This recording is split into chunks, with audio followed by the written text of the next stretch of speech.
Hello बच्चों, कैसे हैं आप सब। आई होप कि आप अच्छे होंगे। बच्चों, आज हम लेके आए हैं BA 6 सेमेस्टर के साइकोलॉजी के कम्युनिटी एंड हेल्थ साइकोलॉजी के क्वेश्चन पेपर को। इस पेपर का सॉल्यूशन हम करेंगे। इसमें 75 क्वेश्चंस दिए हैं और सारे क्वेश्चंस का 1 बाय 1 सॉल्यूशन करेंगे। पेपर का नेम है community and health psychology and paper code है A090601T। तो चलिए शुरू करते हैं। पहला क्वेश्चन है हमारा, द्वितीयक मूल्यांकन का अर्थ है मुकाबला करने के संसाधनों का आकलन करना, यानी ऑप्शन नंबर बी हमको बताता है कि कोई व्यक्ति किसी भी प्रकार के तनाव से कैसे निपटता है। और ये मॉडल किसने दिया था? रिचर्ड लैजरस ने। क्वेश्चन नंबर बी, आशावादी व्यक्ति सामान्यतः मतलब आशावादी जो व्यक्ति होता है वो इनमें से किस तरीके का होता है? पहला ऑप्शन, दूसरा ऑप्शन, तीसरा ऑप्शन, चौथा ऑप्शन। आशावादी जो व्यक्ति होता है वो प्रभावशाली मुकाबला नीतियों का प्रयोग करके करता है। मतलब वो आशावादी लोग हमेशा उम्मीद में रहते हैं कि उनकी आने वाले जीवन में, भविष्य में कुछ अच्छा ही होगा। तो मतलब वो जल्दी से अपने आप को नकारात्मक नहीं करते या नहीं बनाते। तीसरा, तर्कसंगत क्रिया सिद्धांत किसने दिया था? देखो, तर्कसंगत क्रिया सिद्धांत दिया था अजयन एवं फिशबिन ने, जो कि ये 1967 में डेवलप किया था। कब हुआ था? 1967 में। चौथे क्वेश्चन का आंसर है, स्वास्थ्य विश्वास मॉडल किसने प्रस्तावित किया? बेंडोरा, रोजेनस्टॉक, स्किनर, फ्रायड। तो रोजेनस्टॉक ने किया था 1950 में। नेक्स्ट क्वेश्चन नंबर 5, अत्यधिक शराब सेवन से होता है, मतलब ज़्यादा अल्कोहल लेने से क्या होता है? अच्छा स्वास्थ्य, बेहतर रोग प्रतिरोधक क्षमता, सांवेगिक स्थिरता या स्वास्थ्य खतरे। क्या होता है? ज़्यादा शराब पीने वाले व्यक्ति को सीधी सी बात है स्वास्थ्य खतरे होंगे, मतलब उसके फिजिकली मेंटली इलनेस होगी। ऐसे लोगों को स्वास्थ्य खतरा बढ़ेगा। ठीक है ना। क्वेश्चन नंबर 6, 1970 के दशक में स्वास्थ्य मनोविज्ञान एक विशिष्ट क्षेत्र के रूप में उभरा। क्या ये सही है या नहीं है? आपको सत्य और असत्य बताना है। जी हाँ दोस्तों, बिल्कुल सही बात है। स्वास्थ्य मनोविज्ञान यानी हेल्थ साइकोलॉजी 1970 में डेवलप हुआ था, जो एक पर्टिकुलर सब्जेक्ट के रूप में उभरा था। ठीक है। संतुलित आहार महत्वपूर्ण है। क्वेश्चन नंबर 7, संतुलित आहार महत्वपूर्ण है क्यों महत्वपूर्ण है? ये बीमारी को रोकता है, ये इम्यूनिटी कम करता है, ये तनाव उत्पन्न करता है, इसका कोई प्रभाव नहीं होता। संतुलित आहार मतलब जब आप अच्छा खाना खाएंगे तो आपको ज़्यादा क्या होगा? मतलब ये बीमारी को रोकेगा। जब आप अच्छा खाना खाएंगे, पौष्टिक आहार लेंगे, तो ये सीधी सी बात है आपके शरीर में बीमारियों को कम करता है, बीमारी को होने से रोकता है। ठीक है। नेक्स्ट क्वेश्चन नंबर 8, पैवलोव ने सर्वप्रथम तनाव की वैज्ञानिक रूप में व्याख्या की थी। क्या ये सही बात है? पैवलोव ने दी थी स्ट्रेस की डेफिनेशन? जी नहीं, पैवलोव तो क्लासिकल कंडीशनिंग से रिलेट करते हैं, यानी इन्होंने जो थ्योरी दी थी क्लासिकल कंडीशनिंग थ्योरी दी थी। तो तनाव, स्ट्रेस को किसने डिफाइन किया था, यानी किसने बताया था स्ट्रेस के बारे में? किसने? वॉल्टर कैनन और हैंस सेली, इन्होंने दी थी स्ट्रेस की डेफिनेशन। वॉल्टर कैनन और हैंस सेली ने। ठीक है दोस्तों। क्वेश्चन नंबर 9, जीवन शैली से जुड़ी बीमारियां किससे संबंधित है? स्वस्थ व्यवहारों से संबंधित हैं, जैसे डायबिटीज़, हार्ट प्रॉब्लम, ये सारी किससे? स्वास्थ्य व्यवहारों से संबंधित है। क्वेश्चन नंबर 10, अनुभूति गंभीरता से तात्पर्य है, यानी अनुभूति गंभीरता क्या होती है? तो बीमारी के परिणामों की गंभीरता। क्या होती है ये? बीमारी के परिणामों की गंभीरता।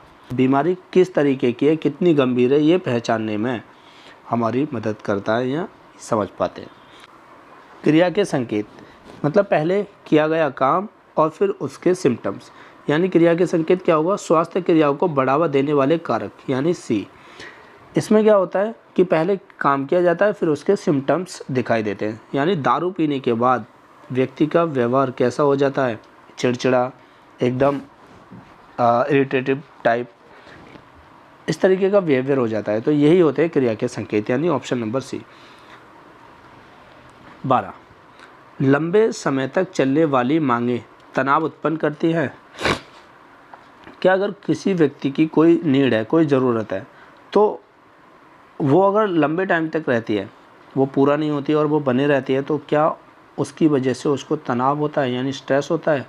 इज़ इट ट्रू और नॉट? जी हाँ, राइट। जब कोई व्यक्ति की कोई नीड पूरी नहीं हो पाती और वो लंबे टाइम तक बनी रहती है, तो उसकी वजह से किसी भी व्यक्ति को तनाव होता है। क्वेश्चन नंबर 13, बेंड्रा ने आत्म मूल्यांकन सिद्धांत प्रतिपादित किया। क्या बेंड्रा ने आत्म मूल्यांकन सिद्धांत दिया था? जी नहीं, असत्य, यानी ऑप्शन नंबर बी। बेंड्रा ने जो दिया था वो था सोशल लर्निंग थ्योरी और दूसरा सेल्फ एफिकेसी थ्योरी, यानी पहला था सामाजिक शिक्षा सिद्धांत, दूसरा था आत्म प्रभावकारिता। क्वेश्चन नंबर 14, आशावाद का अर्थ क्या है? आशावाद का अर्थ है सकारात्मक परिणामों की अपेक्षाएं, यानी option number D.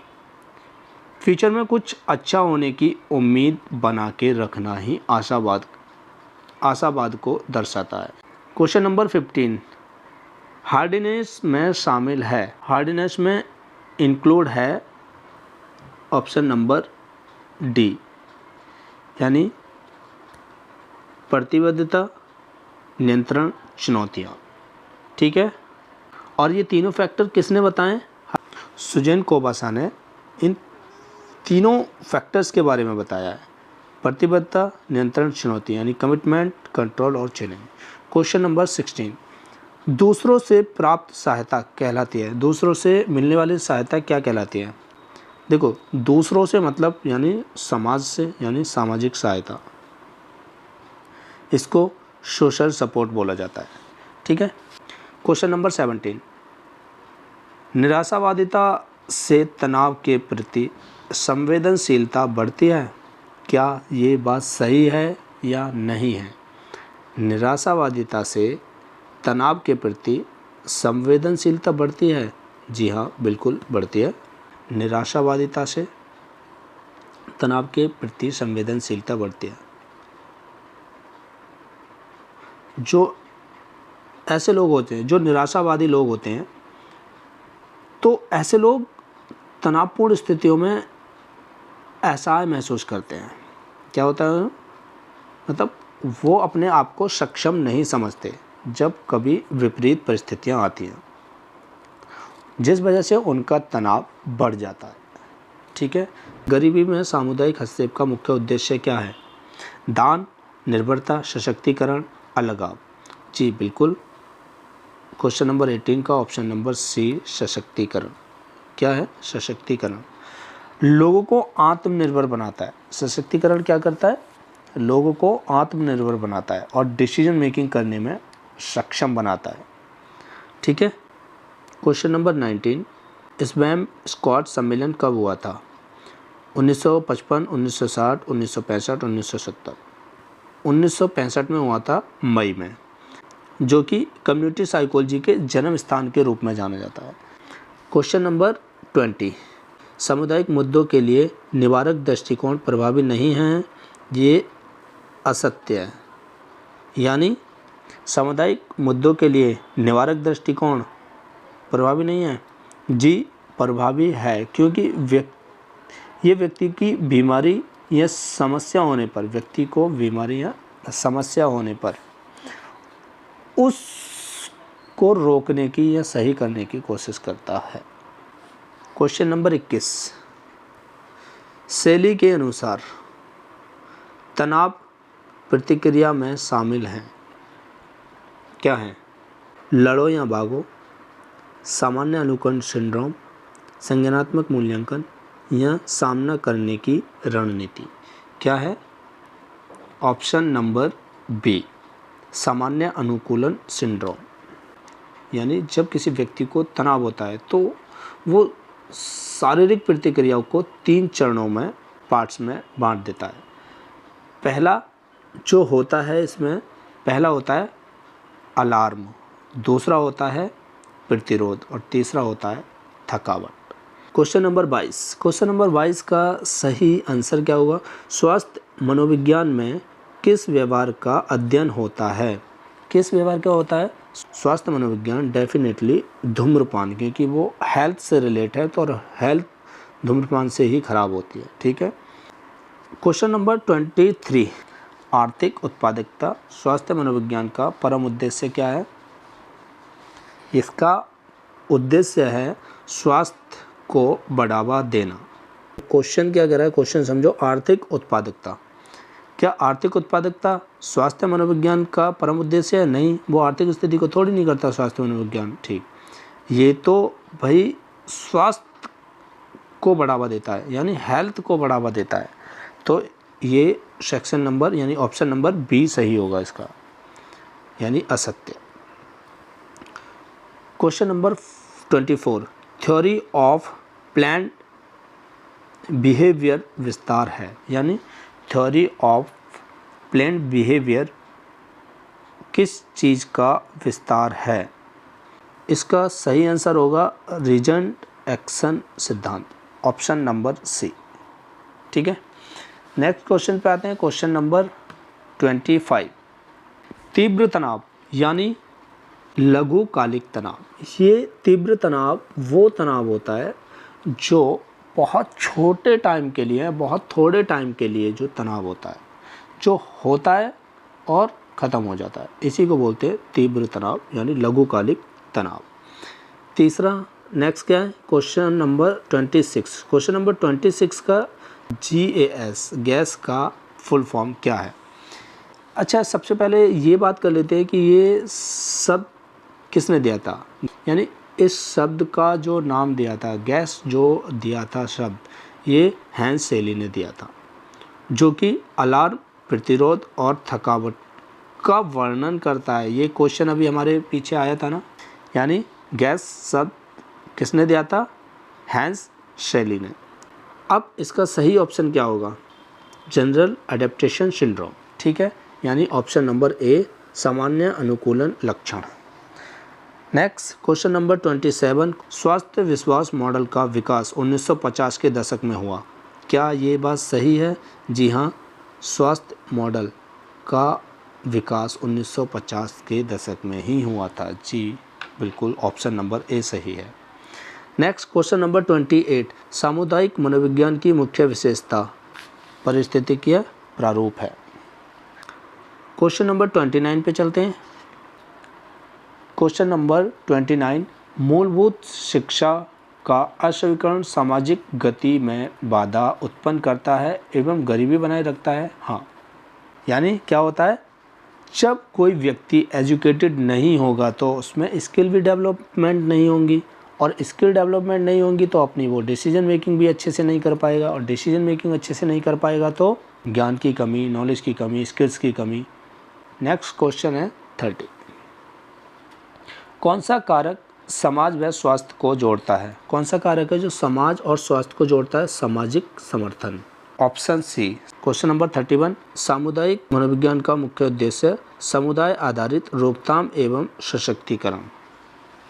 Question number 32 कह रहा है, सामुदायिक मनोविज्ञान में एक कोर मूल्य जो विशिष्ट दृष्टिकोण, संस्कृति और पहचानों को एकत्रित करता है। तो इसका ऑप्शन नंबर विविधता का सम्मान क्या है? बी, विविधता का सम्मान। इसमें क्या होता है? कम्युनिटी साइकोलॉजी लोगों और समूहों के बीच में जो अंतर होता है उसको महत्व देता है। उस क्वेश्चन नंबर 33, सामुदायिक मनोविज्ञान किस स्तर पर कार्य करती है? सीधी सी बात है, सामुदायिक मनोविज्ञान की बात कर रहा है यानी कम्युनिटी की बात कर रहा है, तो कम्युनिटी पे ही बात होगी, तो समुदाय और सामाजिक स्तर पर। ठीक है। क्वेश्चन नंबर 34, सामुदायिक मनोविज्ञान निम्नलिखित में से किस से संबंधित है? सामुदायिक मनोविज्ञान समुदायों और व्यक्तियों के समग्र गुणों को बढ़ावा देना, समुदाय और उसके सदस्यों के बीच संबंध बढ़ाना, समस्याओं को परिभाषित करना, यानी ये सभी, उपरोक्त सभी। क्वेश्चन नंबर 35, सामुदायिक मनोविज्ञान का कौन सा क्षेत्र समुदाय के संबंधों को सशक्त बनाने पर केंद्रित होता है? कौन सा होता है? ऑप्शन नंबर बी, यानी सामुदायिक संगठन। क्वेश्चन नंबर 36, सामुदायिक मनोविज्ञान के 8 मुख्य मूल्यों में से एक कौन सा है? यानी 8 कोर वैल्यू। 8 कोर वैल्यू में 8 वैल्यूज़ दी होती हैं अलग अलग। अब उन 8 में से यहाँ पे एक दी हुई है, तो वो कौन सी है? ये है सामाजिक न्याय, यानी सोशल जस्टिस। अब नेक्स्ट आ जाते हैं क्वेश्चन नंबर 37, सशक्तिकरण का अर्थ है। क्या है सशक्तिकरण का अर्थ? लोगों को अपने जीवन पर नियंत्रण रखने में सक्षम बनाना। 38, सामुदायिक मनोविज्ञान के विकास से जुड़ा सम्मेलन कौन सा था? स्टैनफोर्ड सम्मेलन, स्पैमकॉर्ट सम्मेलन, येल सम्मेलन, हार्वर्ड सम्मेलन। ऑप्शन नंबर बी, स्पैमकॉर्ट सम्मेलन। ठीक है। अब नेक्स्ट क्वेश्चन 39, निम्नलिखित में से कौन सा सामुदायिक मनोविज्ञान का क्षेत्र नहीं है? ध्यान देना क्वेश्चन को, सामुदायिक मनोविज्ञान का क्षेत्र नहीं है पूछा है, तो कौन सा नहीं है? सामुदायिक मानसिक स्वास्थ्य, ये तो है। सामाजिक क्रिया, ये भी है। औद्योगिक यानी इंडस्ट्री नहीं है। ठीक है। रोकथाम संबंधी निवारण है, यानी option number C. Next question 40, संस्कृति विविधता का सम्मान, यानी ऑप्शन नंबर ए ही ठीक है इसका, सांस्कृतिक विविधता का सम्मान। क्वेश्चन नंबर 41, क्या पर्यावरण अनुकूलन अभ्यासों को बल यानी बढ़ावा देना सामुदायिक मनोविज्ञान का एक प्रमुख मूल्य है? हाँ, बिल्कुल। Subscribe please. पर्यावरण अनुकूलन अभ्यासों को बढ़ावा देना सामुदायिक मनोविज्ञान का बिल्कुल मूल्य है। क्वेश्चन नंबर 42 बोल रहा है, जेम्स केली सामुदायिक मनोविज्ञान के संस्थापकों में से एक थे। क्या ये सही बात है? हाँ, सही बात है। जेम्स केली सामुदायिक मनोविज्ञान के संस्थापकों में से एक थे। ठीक है। क्वेश्चन नंबर 43, गरीबी की सर्वोत्तम परिभाषा क्या है? केवल धन की कमी। क्या गरीब कहलाता है केवल धन की कमी? नहीं। मूलभूत आवश्यकताओं को पूरा ना कर पाना। जी हाँ, बिल्कुल। मूलभूत आवश्यकताओं यानी जो उनकी बेसिक नीड्स भी होती हैं उनको भी पूरा नहीं कर पाना ही गरीबी की सर्वोत्तम परिभाषा है। शिक्षा की कमी, ये भी है वैसे। केवल बेरोजगारी, देखो होने को तो वैसे सभी हैं, लेकिन जब बेसिक ज़रूरतें भी पूरी ना हो पाएँ तो ही मूलभूत आवश्यकताओं को पूरा ना कर पाना, यानी option number B. Question number 44, हाशिए। यहाँ पे क्वेश्चन कह रहा है हाशिए पर रखने का परिणाम अक्सर होता है। कैसा होता है? हाशिए का मतलब होता है जब किसी व्यक्ति को समाज से बाहर निकाल दिया जाता है, या उसको समझा नहीं जाता है, या उसको नाकाबिल समझ लिया जाता है। संसाधनों तक कम पहुँच, यानी संसाधनों तक कम पहुँच, ऑप्शन नंबर बी। ठीक है। क्वेश्चन नंबर 45, अंधविश्वास का मुख्य कारण भय और अज्ञानता, यानी साइंस को ना समझना ही भय और अज्ञानता है, यानी अंधविश्वास का मुख्य कारण है। क्वेश्चन नंबर 46 क्या बोल रहा है? सामुदायिक मनोविज्ञान में सभी उपागमों का संयुक्त लक्ष्य क्या है या क्या होता है? क्या होता है? रोकथाम, सामाजिक परिवर्तन एवं कल्याण, ऑप्शन नंबर सी, यानी clinical psychology, clinical and counselling psychology. यानी क्लिनिकल साइकोलॉजी बीमारी को रोकता है, समझता है, ट्रीटमेंट करता है। क्लिनिकल एंड और काउंसलिंग साइकोलॉजी लोगों को काउंसलिंग करता है कि किस चीज़ में उसकी हेल्प की जा सकती है या क्या वो अच्छा कर सकता है, कैसे वो अपनी परेशानियों में उभर सकता है। ठीक है। अब क्वेश्चन नंबर 47, कौन सा कारक हाशिए पर रखने को बढ़ाता है? भेदभाव, option number B. Next question 48, सामूहिक मनोविज्ञान में पारिस्थितिकी उपागम का क्या महत्व है? क्वेश्चन नंबर डी होगा समस्याओं को बहुस्तरीय रूप में समझना। ठीक है। नेक्स्ट क्वेश्चन है 49, निम्नलिखित में से कौन सा सामाजिक समस्या उपागम का उदाहरण है? गरीबी उन्मूलन कार्यक्रम, option number C. Next question है क्वेश्चन नंबर 50, मानसिक स्वास्थ्य उपागम में किस स्तर की रोकथाम शामिल होती है? क्वेश्चन नंबर 50 का ऑप्शन नंबर सी सही होगा, प्राथमिक, द्वितीय, तृतीय। जब बीमारी की शुरुआत होती है तो उसके सिम्टम्स को पहचानना और उसका इलाज करना। पहला जो होता है प्राइमरी, बीमारी होने से पहले जागरूक करना। ठीक है। दूसरा होता है सेकेंडरी, बीमारी के शुरुआती सिम्टम्स को पहचानना। तीसरा होता है बीमारी को ठीक होने में मदद करना। ठीक है। ये होते हैं प्राथमिक, द्वितीय, तृतीय। 51, सामुदायिक मनोविज्ञान का उद्भव कब हुआ था? यानी 1960 में। अब भारत में हाशिए पर रखा समूह, इसका आंसर होगा अनुसूचित जाति एवं जनजाति। भाई हाशिए का क्या मतलब है? जिसे समाज से निकाल दिया जाए, जिसे बुरी नज़र से देखा जाए, यही तो है। तो अब अनुसूचित जाति और जनजाति, इस कैटेगरी के लोगों को आज भी इसी तरीके से देखा जाता है, जो उनको समझा नहीं जाता, माना नहीं जाता, या अलग ही तरीके से देखते हैं। तो नेक्स्ट क्वेश्चन है CBPR की फुल फॉर्म। CBPR की फुल फॉर्म होगी कम्युनिटी बेस पार्टिसिपेटरी रिसर्च, यानी option number A. Next question 54, परिस्थितिकी विश्लेषण का सबसे सूक्ष्म स्तर कौन सा है? क्या है? व्यक्ति। जो कि देखो क्या है, इसका सीक्वेंस क्या है? पहले इंडिविजुअल, फिर फैमिली, फिर कम्युनिटी, फिर सोसाइटी एंड देन कल्चर। ये इसका सीक्वेंस होता है।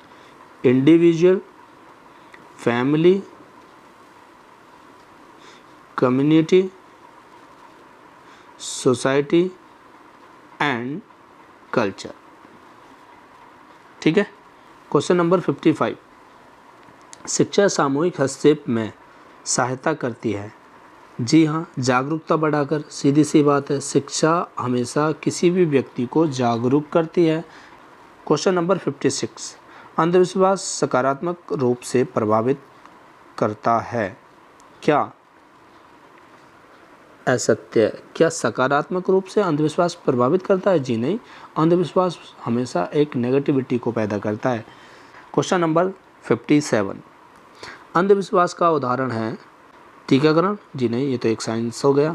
ज्योतिष द्वारा भय निर्धारण? ये हो सकता है। नेक्स्ट देखते हैं, वैज्ञानिक अनुभूति? जी बिल्कुल नहीं। शिक्षा सुधार? जी बिल्कुल नहीं। यानी ऑप्शन नंबर बी सही होगा इसका, ज्योतिष द्वारा भाग्य निर्धारण। नेक्स्ट क्वेश्चन 58, दीर्घकालिक वंचना मुख्यतः प्रभावित करती है समग्र सामाजिक विकास को। जब किसी को लंबे समय तक उसकी बेसिक ज़रूरतें भी पूरी नहीं होती तो वो ऐसे समग्र सामाजिक विकास को प्रभावित करती है। क्वेश्चन नंबर 59, सामुदायिक मनोविज्ञान की जड़ें नैदानिक मनोविज्ञान में हैं? हाँ, नैदानिक मनोविज्ञान में है बिल्कुल, क्योंकि क्लिनिकल साइकोलॉजी से ही तो लिया है। क्वेश्चन नंबर 60 क्या बोल रहा है? गरीबी हाशिए पर रखना और अंधविश्वास है। ये हमने पहले भी किया है, जो कि इसका सामाजिक एवं संरचनात्मक समस्याएं। ठीक है। क्वेश्चन नंबर 61, मानसिक स्वास्थ्य उपागम का मुख्य लक्ष्य क्या है? ऑप्शन नंबर ए, मानसिक स्वास्थ्य का संवर्धन एवं रोकथाम। क्वेश्चन नंबर 62, परिवार और विद्यालय परिस्थितिकी मॉडल किस स्तर से संबंधित है? सूक्ष्म प्रणाली। नेक्स्ट 63, सामुदायिक हस्तक्षेप अति प्रकृति अलौकिक कारणों पर बल देता है? जी नहीं, असत्य, क्योंकि ये हमेशा साइंटिफिक, लॉजिकल, सोशल कॉज पर बल देता है। ठीक है। क्वेश्चन नंबर 64 का ऑप्शन नंबर होगा बी, यानी गरीबी को। सीखी हुई बेबसी हमेशा गरीबी को जन्म देती है। इसमें क्या होता है, जब कोई व्यक्ति बार बार फेल हो जाता है किसी काम को करने में, पढ़ाई में, किसी भी चीज़ में, तो उसके मन में ना ये नेगेटिविटी आ जाती है कि कि मैं कुछ नहीं कर सकता या मुझसे नहीं हो पाएगा, तो वो क्या गरीबी को जन्म देती है। नेक्स्ट क्वेश्चन नंबर 65, स्वास्थ्य मनोविज्ञान स्वास्थ्य एवं बीमारी में डैश की भूमिका का अध्ययन करता है। किस चीज़ का अध्ययन करता है? स्वास्थ्य मनोविज्ञान यानी व्यवहार का अध्ययन करता है। ठीक है। नेक्स्ट क्वेश्चन, स्वास्थ्य मनोविज्ञान मुख्यतः अनुप्रयोग है किस चीज़ में? व्यवहारिक मनोविज्ञान का। किसका है? व्यवहारिक मनोविज्ञान का, ऑप्शन नंबर सी। इसका काम क्या है? ये लोगों की आदतों में बदलाव लाता है। ठीक है। नेक्स्ट क्वेश्चन नंबर 67, किस संस्था ने औपचारिक रूप से स्वास्थ्य मनोविज्ञान को मान्यता दी? किसने दी है? ये दी है APA यानी अमेरिकन साइकोलॉजिकल एसोसिएशन, APA ने।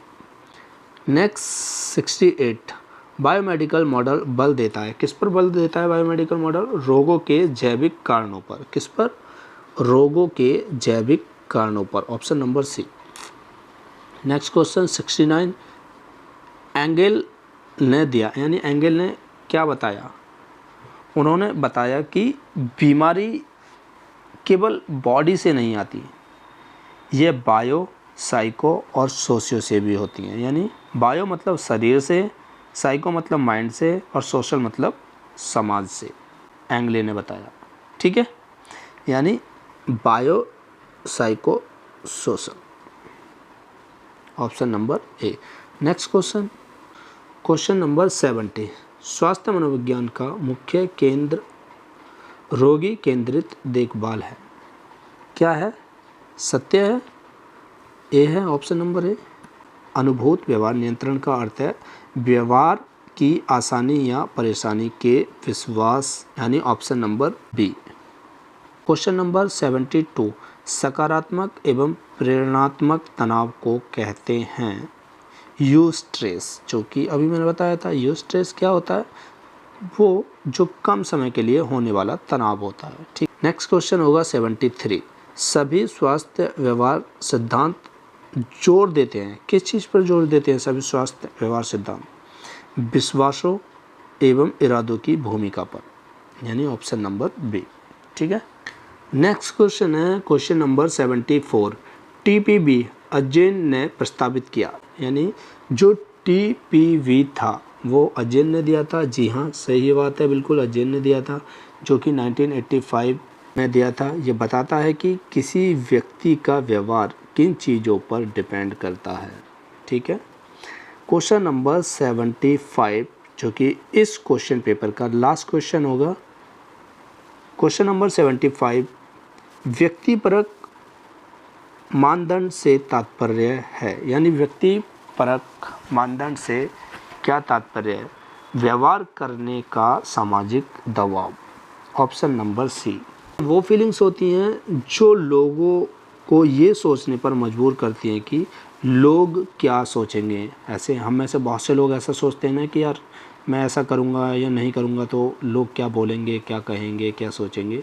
तो ये ऐसी ही फीलिंग्स होती है। यानी व्यवहार करने का सामाजिक दबाव, किसी भी काम को करना या ना करने की वजह से जो प्रेशर दिख नहीं रहा होता लेकिन वो होता है कि लोग क्या कहेंगे, ये वही होता है। ठीक है। तो इसका ऑप्शन नंबर होगा सी, क्वेश्चन नंबर 75।